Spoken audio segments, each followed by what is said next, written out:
अस्सलाम वालेकुम। सफ़ाई।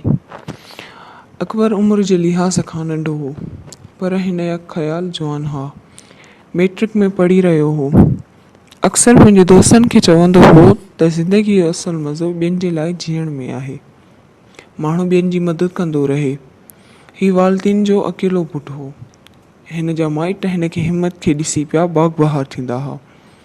अक्सर पंहिंजे पीउ खे चवंदो हो त सफ़ाई अधु ईमान आहे, पर असांजे पाड़े में गंदे किचिरो छो आहे।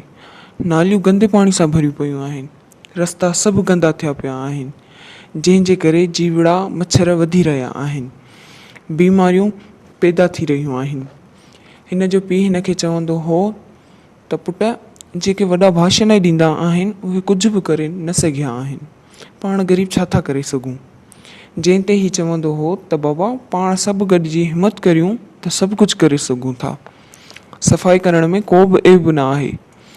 पुट जूं ॻाल्हियूं ॿुधी पीउ पियो ख़ुशि थींदो हो त मुंहिंजे पुट जी दिलि में ॿियनि जे लाइ केतिरो जज़्बो आहे। ख़ुदा खेसि सुखियो रखे, खेसि मुंहिंजी उमिरि बि ॾे। हिकु दफ़े ओचितो हिन जी माउ बीमार थी पई। हिन खे गैस्ट्रो थी वियो। तुर्त इलाज जे करे हिन जी जान बची वई। डॉक्टर हिन जे पीउ खे चयो त हीअ ख़तरनाक बीमारी आहे, हिन मां को बचंदो आहे। अकबर विच में पुछियो त इहा बीमारी कीअं थींदी आहे। डॉक्टर हिन खे ॿुधायो त पारियूं शयूं खाइणु, किनो पाणी पीअणु ऐं गंदगी करे उहा बीमारी पैदा थींदी आहे। अकबर घर अची सोचियो त असांजे पाड़े में गंदगी आहे, पोइ असांजे पाड़े जा माण्हू बीमार थी पवंदा। हिन फ़ैसिलो कयो त आउं अकेलो पंहिंजे पाड़े खे साफ़ु कंदुसि ऐं पाड़े जे माण्हुनि खे बीमारी खां बचाईंदुसि। ही रोज़ पंहिंजे पाड़े जी सफ़ाई कंदो हो।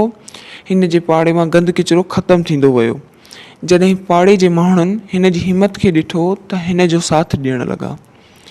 हिननि जो पाड़ो साफ़ु थियणु लॻो ऐं हिन जी हमबदी जज़्बे खे ॾिसी भर जे पाड़े वारनि बि पंहिंजी हिमत तहत सफ़ाई शुरू कई।